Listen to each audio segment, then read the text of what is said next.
भारतीय नौदल दिनाचा पाया रचणाऱ्या या घटनेनंतर कराचीचं बंदर 7 दिवस जळत होतं। या हल्ल्याने पाकिस्तानच्या नौदलाला केवळ गुडघ्यावरच आणलं नाही, तर बांगलादेश या नव्या देशाच्या जन्माची वाटही मोकळी करून दिली। 13 दिवस चाललेल्या या युद्धानं संपूर्ण दक्षिण आशियाचा नकाशाच बदलून टाकला।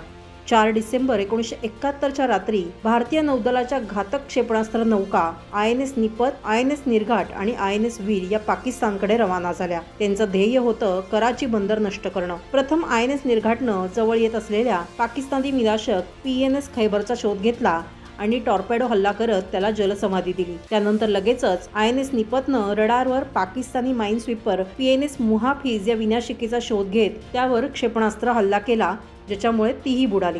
दरम्यान पूर्व पाकिस्तानला म्हणजे आत्ताच्या बांगलादेशला शस्त्र आणि पुरवठा घेऊन जाणारं आणखीन एक पाकिस्तानी जहाज समोर आलं, जे भारतीय बोटींनी लक्ष करून नष्ट केलं। यानंतर भारतीय नौदलानं कराचीच्या किमारी तेल टर्मिनलवर क्षेपणास्त्रांनी हल्ला केला, ज्यामुळे या तेल डेपोमध्ये भीषण आग लागली। ही आग संपूर्ण 7 दिवस पुढे पेटत होती आणि कराचीचा परिसर अनेक किलोमीटरपर्यंत लाल पिवळा दिसत होता। या हल्ल्यामुळे पाकिस्तानचं नौदल पूर्णपणे पंगू झालं। त्यांची पुरवठा साखळी मोडून पडली आणि समुद्रमार्ग त्यांना पुढे अनेक आठवड्यांसाठी बंद झाला। यामुळे झालं असं की पूर्व पाकिस्तानला जाणारी पाकिस्तानची पुरवठा साखळी पूर्णपणे ठप्प तर झालीच, पण त्याच्यामुळे बांगलादेशच्या स्वातंत्र्याचा मार्गही मोकळा झाला। या घटनेनं दक्षिण आशियाचा पूर्णपणे भूराजकीय नकाशाच बदलून टाकला। या हल्ल्यानेच पाकिस्तानचा कणा मोडला आणि युद्धाची दिशा बदलली। परिणामी 16 डिसेंबर रोजी पाकिस्ताननं शरणागती पत्करली आणि बांगलादेश अस्तित्वात आला। ही विजयगाथा केवळ भूमी किंवा ध्वजाची नव्हती, तर भारताच्या सामरिक कौशल्याचा आणि सैनिकी शक्तीचा